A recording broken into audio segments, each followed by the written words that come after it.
Karakteristik masyarakat madani. Pertama, free public sphere, yaitu adanya ruang publik yang bebas sebagai wadah untuk masyarakat mengungkapkan pendapatnya, di mana setiap individu mempunyai posisi yang setara tanpa adanya ketakutan dan kekhawatiran dalam menyampaikan pendapatnya. Tim Ice UIN Jakarta mengemukakan pendapat Arendt dan Habermas bahwa ruang publik secara teoritis bisa diartikan sebagai wilayah di mana masyarakat sebagai warga negara memiliki akses penuh terhadap kegiatan politik. Warga negara berhak melakukan kegiatan secara merdeka dalam menyampaikan pendapat, berserikat, berkumpul, serta mempublikasikan informasi kepada publik. Ahmad Gauss menekankan bahwa untuk mengatasi tekanan dialami masyarakat dibutuhkan ruang publik yang bebas. Tekanan itu mengisyaratkan pentingnya sebuah ruang publik yang bebas atau a free public sphere. Yang kedua, yakni toleransi, merupakan suatu sikap yang hendak dikembangkan dalam masyarakat madani, yaitu suatu sikap yang menunjukkan saling menghargai dan menghormati hak dan aktivitas yang dilakukan oleh orang lain. Dengan sikap toleransi memungkinkan timbulnya kesadaran dari setiap individu untuk menghargai dan menghormati kepercayaan dan pendapat orang lain. Dengan bersikap toleransi memungkinkan timbulnya kesadaran dari setiap individu untuk menghargai dan menghormati pendapat orang lain yang berbeda dengan pendapatnya sendiri. Nurcholish Madjid menekankan bahwa agama mengajarkan paham kemajemukan keagamaan atau religious plurality. Pemahaman seperti ini menjadikan masyarakat klasik dan inklusivitas sikapnya terhadap masyarakat lain berbeda agama. Pluralisme disebut juga dengan kemajemukan, dan hal ini sebagai kehendak Allah dengan sunatullah menjadikan manusia itu berbangsa-bangsa dan bersuku-suku. Gunanya adalah untuk saling kenal mengenal antara individu. Semua yang terdapat dalam masyarakat sengaja diciptakan dengan penuh keragaman sebagai karakteristik dalam masyarakat. Pluralisme atau kemajemukan tidak hanya difahami sebagai sikap yang harus mengakui dan menerima kenyataan sosial masyarakat yang beragam, namun sikap ini harus disertai dengan ketulusan untuk dapat menerima kenyataan bahwa perbedaan itu sebagai sesuatu yang ilmiah. Yang keempat, yakni demokrasi, mengandung arti bahwa masyarakat dalam berlaku santun dalam pola hubungan interaksi dengan masyarakat sekitarnya dengan baik, tidak memandang suku, ras, dan agama. Maka demokrasi merupakan suatu entitas dalam menegakkan dan membangun wacana masyarakat madani, di mana memiliki kebebasan mutlak dalam menjalankan aktivitas kehidupannya sehari-hari, termasuk mengadakan interaksi dengan lingkungannya. Dalam kehidupan masyarakat modern, kehidupan demokrasi merupakan sebagai karakteristik masyarakat yang terbuka dalam bentuk pluralis, toleran, dan keadilan sosial, sebagaimana kehidupan masyarakat Islam yang dibangun Rasulullah SAW di kota Madinah sebagai suatu masyarakat yang maju dan modern pada masanya dengan substansi musyawarah dalam mengambil keputusan. Yang kelima, yakni keadilan sosial dalam konteks masyarakat madani, dimaksudkan untuk menyebutkan adanya keseimbangan dan pembagian proporsional terhadap hak dan kewajiban setiap warga negara dalam berbagai aspek kehidupan, misalnya ekonomi, politik, pengetahuan, dan lainnya. Artinya dalam konsep keadilan sosial tidak adanya monopoli pada seseorang atau pemusatan kekuasaan dan ekonomi bagi kelompok atau golongan.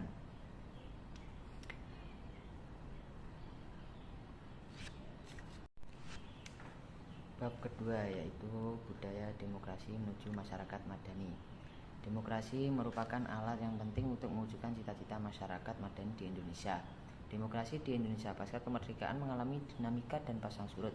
Pada masa perjuangan kemerdekaan bangsa Indonesia, banyak orang yang terlibat pembicaraan alat untuk menentukan arah kemana bangsa Indonesia yang akan dipromosikan ini akan dibawa. Pada awal abad ke-20, ada dua kelompok yang berkembang, yakni kelompok Islam dan kelompok nasionalisme yang netral akan agama. Perdebatan muncul ketika bangsa Indonesia mengadakan rapat yang menyusun format ideal negara dalam Badan Penyelidik Usaha Persiapan Kemerdekaan Indonesia atau BPUPKI. Perdebatan tersebut diakhiri dengan kesepakatan melahirkan Pancasila yang mengakomodasi semua anak bangsa Indonesia. Pertarungan ideologi terjadi pada konstituante. Partai-partai yang ingin menjadikan Islam sebagai dasar negara dan partai PNI yang ingin menjadikan Pancasila sebagai dasar negara. Dikarenakan konstituante ini tidak membuahkan hasil, maka Insinyur Soekarno membuatkan konstituante tersebut dan menyatakan Indonesia kembali ke Undang-Undang Dasar 1945. Sistem politik suatu negara senantiasa akan berhubungan dengan ruang publik, yaitu kehidupan yang berkaitan dengan orang kebanyakan atau rakyat. Dalam kehidupan inilah diatur proses serta mekanisme agar seluruh aspek kehidupan menjadi teratur. Untuk itu dibentuk lembaga-lembaga yang membidangi jurusan eksekutif, legislatif, dan yudikatif. Secara umum, lembaga-lembaga tersebut diandaikan mewakili sebuah organisasi besar yang bernama negara. Selain itu, ada juga lembaga lain seperti organisasi partai politik yang akan berbicara tentang bagaimana cara memperoleh, mengendalikan, dan mempertahankan kekuasaan. Di luar negara terdapat sekelompok masyarakat yang disebut sebagai civil society yang terbentuk dari kelompok-kelompok kecil di luar lembaga negara dan lembaga lain yang berorientasi kekuasaan. Sebagai komunitas, posisi masyarakat madani berada di atas keluarga dan di bawah negara atau di antara keduanya. Bentuk nyata masyarakat madani secara sederhana dapat kita lihat dari gotong royong yang dilakukan masyarakat di berbagai daerah. Kegiatan ini dapat mendorong anggota masyarakat untuk terlibat dalam kegiatan bersama secara partisipatif. Dalam masyarakat madani yang ditentukan adalah penguatan masyarakat. Anggota masyarakat madani yang berperan aktif dan penciptaan masyarakat yang berkeadaban.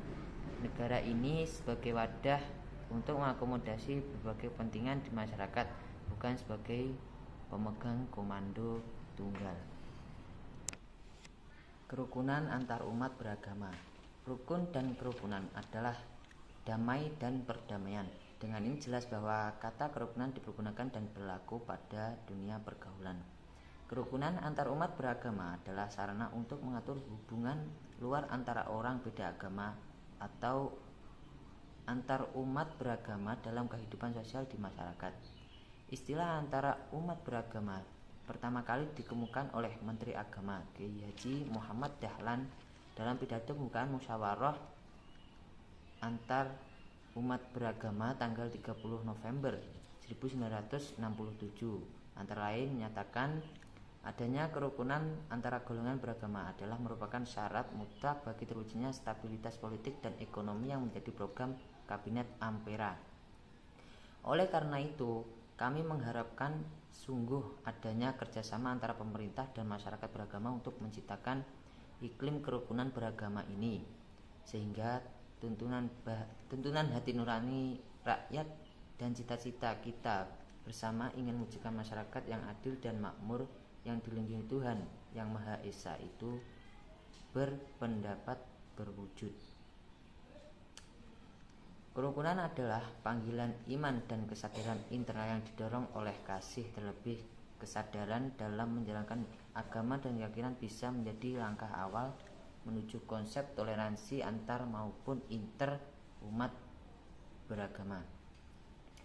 Demikian juga yang terpenting adalah dapat menanamkan kesadaran beragama, sebab kesadaran ini menjadi nilai yang hakiki dan mutlak dari kemanusiaan yang universal. Kerukunan yang hakiki harus dilandasi oleh nilai-nilai universalitas dan misi kemanusiaan. Penting sekali untuk memiliki ciri hidup dalam kebersamaan yang rukun dengan kesatuan hati, pikiran, dan setuju untuk tidak menciptakan konflik kepentingan serta pertengkaran dalam wujud apapun. Ini karena menjalankan hidup penuh dengan kebersamaan adalah impian semua orang. Perbedaan juga bisa menjadi landasan kekuatan bila dapat dikelola dengan baik dan profesional. Namun jika tidak, perbedaan pandangan multikultural akan menjadi indikasi disintegrasi bangsa dan konflik yang berkepanjangan.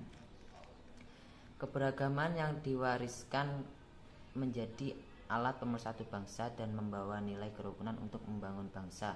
Tapi dalam menjalani kehidupan masyarakat, kemajemukan hakiki yang ditandai dengan keanekaragaman agama maupun kepercayaan yang sangat beragam tersebut dapat menjadi pudar akibat dari minimnya pengetahuan agama dalam mengaktualisasi kerukunan keadaan. Keadaan tersebut seringkali menjadi tempat disintegrasi yang berujung pada diskriminasi dan intoleransi, serta dapat menghilangkan nilai persaudaraan yang dapat merusak nilai kebersamaan dan kerukunan dalam kemajemukan bangsa Indonesia yang multikultural.